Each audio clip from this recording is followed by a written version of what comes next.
بسم اللہ الرحمن الرحیم۔ السلام علیکم، میں ہوں شمس ہادی۔ پاکستان اسلامی جمہوریہ ملک ہے اور پاکستان اسلام کے نام پر آزاد کیا گیا تھا۔ پاکستان کا مطلب کیا؟ لا الہ الا اللہ محمد الرسول اللہ۔ لیکن اگر ہم جائزہ لیں ہمارے ملک پاکستان میں کیا ہو رہا ہے؟ ہمارے ملک میں مندر، گردوارے تو حکومت کے فنڈ سے تعمیر کیے جا سکتے ہیں، ان کے لیے حکومت کے فنڈ سے زمینیں بھی لی جا سکتی ہیں، لیکن افسوس کہ یہ ایک مسلمانوں کا ملک ہے اور یہاں مساجد کو شہید کیا جا رہا ہے۔ پاکستان ایک الگ ریاست کیوں بنایا گیا مسلمانوں کے لیے؟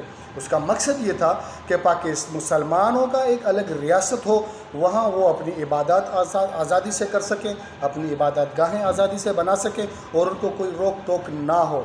لیکن آج صوبہ سندھ میں سکھر میں 17 مساجد شہید کیے گئے اور ان میں ایک تاریخی مسجد بھی شہید کی گئی ہے کہ جسے کسی زمانے میں انگریزوں نے بھی شہید کرنا چاہا لیکن وہ شہید نہ کر سکے کیونکہ وہ کافر تھے تو وہ اس میں کامیاب نہ ہو سکے۔ لیکن یہود و نصارہ اور کفار کی ایک ایسی سازش ہے کہ انہوں نے ہم پر ایسے سیکولر اور لبرل حکمران مسلط کر دیے ہیں کہ جو صرف نام کے مسلمان ہیں، اور انہی کے ذریعے آج انہوں نے سکھر میں 17 مساجد شہید کر دی گئی اور اس میں ایک وہ تاریخی مسجد بھی آج شہید کر دی گئی کہ جسے انگریز بھی شہید نہ کر پائے تھے۔ میں آپ حضرات سے پوچھنا چاہتا ہوں، کیا یہ ملک سیکولر اور لبرلز کا ہے؟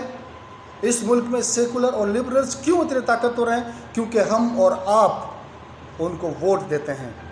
اس لیے ہم کہتے ہیں کہ مذہبی طبقے کو، دیندار طبقے کو آپ حکمران بنائیں تاکہ ہمارے مساجد، ہمارے مدارس، ہماری عبادت گاہیں وہ محفوظ رہ سکیں۔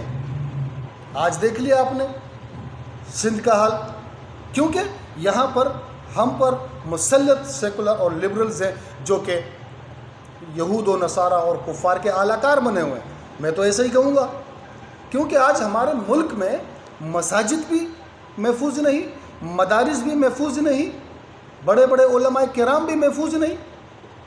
آپ دیکھو اس ملک میں ایک جگہ مندر اور گردوارے بنائے جا رہے ہیں حکومت کے فنڈ سے، ان کے لیے فنڈنگ ہے، ان کے لیے جگہ حکومت دے رہی ہے، لیکن مساجد کے لیے جگہ نہیں، اور جو مساجد بنی ہوئی ہے ان کو انکروچمنٹ کے نام پر جو ہے شہید کیا جا رہا ہے۔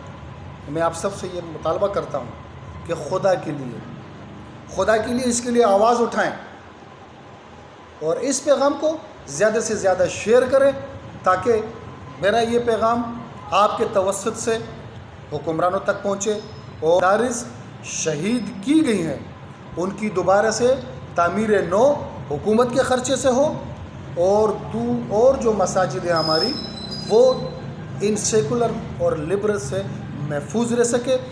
تو مجھے آپ لوگوں کے ساتھ کی ضرورت ہے، اس ویڈیو کو زیادہ سے زیادہ شیئر کریں اور یہ پیغام حکمرانوں تک پہنچائیں۔ والسلام۔